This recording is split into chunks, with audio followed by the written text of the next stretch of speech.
రోమా 3:23 ప్రకారంగా చూసుకున్నట్లయితే ఏ భేదము లేదు, మనుషులందరూ పాపము చేసి దేవుడు అనుగ్రహించు మహిమను పొందలేకపోతున్నారు. అయితే యేసు క్రీస్తు అను కృపావరము ద్వారా ఆ పాప విమోచన మనకు దొరుకుచున్నది.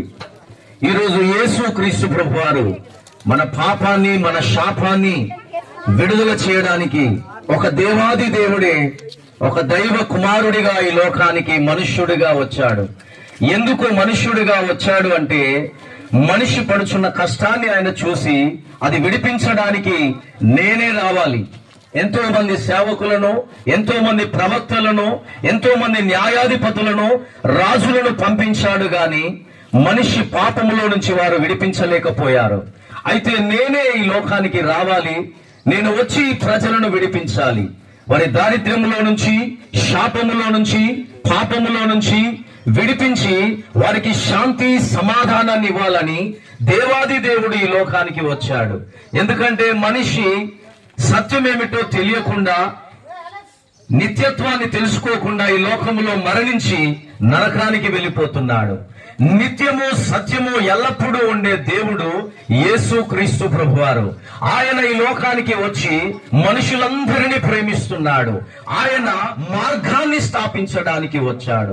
ఏంటి ఆ మార్గం అంటే, ఈ మార్గము సత్యము, ఈ మార్గము జీవము. ఈ మార్గములోనికి వచ్చిన వారందరినీ నిత్యరాజ్యమైన మోక్షము, పరలోక రాజ్యానికి తీసుకువెళ్ళడానికి ఆయన ఈ లోకానికి వచ్చాడు. అందుకు గాను 2026 సంవత్సరాల క్రిందట ఆయన ఈ లోకానికి వచ్చాడు. ఈ శుభవార్త మేము తెలుసుకున్నాం.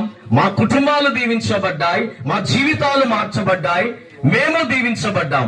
ఈ మంచి వార్తను, ఈ శుభవార్తను మీకు అందించడానికి ఈ గ్రామానికి ఇంతమందిగా మేము అమ్మలము, అక్కలము, అన్నలు, చెల్లెలు ప్రతి ఒక్కరం మీకోసం వచ్చాం.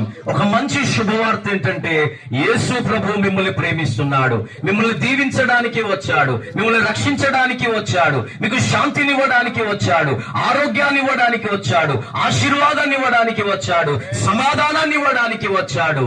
ముఖ్యంగా ఈ లోకములో మరణించిన తర్వాత మన ఆత్మను రక్షించడానికి వచ్చాడు.